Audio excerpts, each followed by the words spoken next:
یہ تماشا دیکھتے رہنا ہے یا اس کے خلاف کھڑے ہونا ہے؟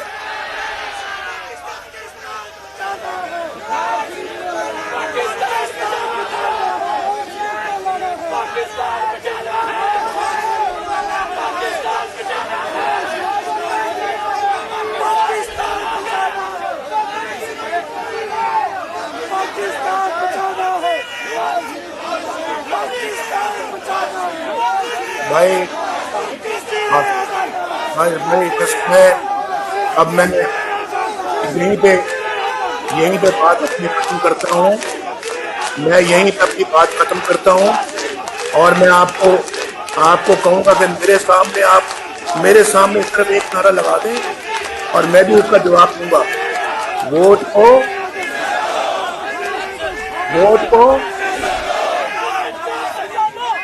کو تھینک یو. میاں محمد نواز شریف قائد پاکستان میاں نواز شریف وزیر اعظم ہم سب کا لیڈر وہ چاند ستارہ میرے جان سے پیارا ہم سب کا قائد یہ تیرا قائد یہ میرا قائد یہ چاند ستارہ ٹھیک ہے. ہم سب کا پیارا. حسن اقبال آپ سنبھالیں. اوور ٹو یو حسن اقبال. احسن اقبال صاحب تشریف لاتے ہیں. جی سب حضرات سے درخواست ہے کہ اپنی اپنی نشستوں پہ بیٹھ جائیں اور یہ جو بیچ میں گیلری ہے سے خالی کر دیں چونکہ پیچھے لوگوں کو نظر نہیں آتا. یہ تمام کارکنوں سے درخواست ہے کہ ڈسپلن کا مظاہرہ کریں اور بیچ کی گیلری فوراً خالی کر دیں یا نیچے بیٹھ جائیں جلدی سے پلیز تاکہ قائد کی ہم بات مکمل سن سکیں. نیچے بیٹھ جائیں آپ پلیز, بیچ میں جو لوگ ہیں نیچے بیٹھ جائیں. حسن اقبال صاحب میں نے اپنی بات ختم کر لی ہے, میں آپ کے حوالے کر دیا فلور. ٹھیک ہے جی. اب میں درخواست کروں گا